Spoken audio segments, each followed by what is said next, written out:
partial fraction decomposition of this particular expression is something which we need to find. So it's 7x squared minus 6x over x squared plus 4 times x minus 5. So first we have to ensure that the degree of the denominator is more than numerator, and clearly the degree of the denominator is 2 plus 1, which is 3, and 3 is definitely more than 2. Since x squared plus 4 is irreducible quadratic expression or second degree expression, so we are going to make the partial fraction which will look of the form of a or not ax plus b over x squared plus 4 and c over x minus 4. We're going to expand this up, so that's the left side remains as it is, x squared minus 4 times x minus 5. So in the right side we are going to take the LCM, so that's x squared.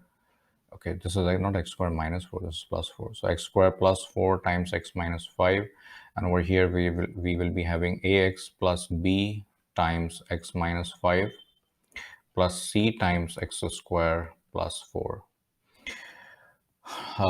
The denominator is common, it's going to be cancelled from both the sides, which means that 7x squared plus 6x is going to be,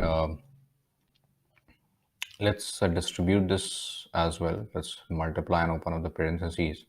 So we are left with ax squared minus 5ax plus bx minus 5b plus cx squared plus 4c. In fact, rather than I think opening up, what we are going to do is we are going to rewrite this expression as it is. 7x squared minus 6x is equal to ax plus b times x minus 5 plus c times x squared plus 4. And now we are going to choose some random x's, not random entirely, some substitutions of x which will help us, because the first substitution I'm going to use is x is 5. And why is that? Because when x is 5, this expression will become 0 and we'll be just left with c, then expression involving c, and we can get the value of c from here. So that will become 5 is, we are going to substitute x as 5 over here, so this will become 25 times 7 minus 6 times 5, which is going to be 145. This is equal to 0 plus c times 5 squared is 25, 25 plus 4 is 29. And fortunately, 145 when divided with 29 gives us 5. So 5 is equal to c, it means that c is 5. So we got one of the constant. Let's do something similar. Let's try x as 0. Why x as 0? Because if we put x as 0, then we'll get rid of this particular expression. So we'll just be having b, and c we already found, so we can get the value of b from here. So if x is 0, then we'll have 0 over on the left, and the right will become b times minus 5 plus 4c. So this will become 5b, because if this comes over on the left, then 5 minus 5b will become 5b, and this is 4 times c, where c is 5. So this 5 and 5 is cancelled, and the value of b is 4. And finally, we need the value of a for what b, so we can substitute x as anything. Let's call it 1.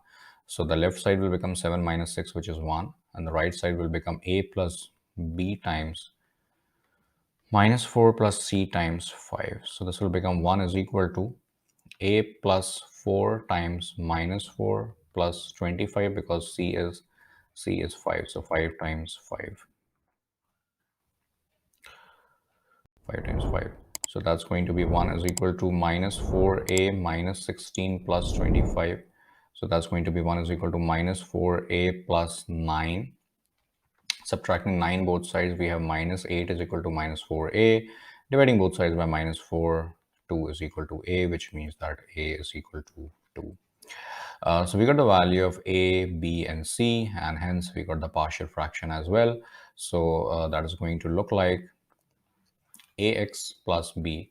So the partial fraction is going to be ax plus b, where b is 4, 2x plus 4 over x squared plus 4 plus c over, and what is c? C is 5. So that's c over 5 over x minus 5. It was x minus 5, right? Yes, it was x minus 5. So this is the required partial fraction.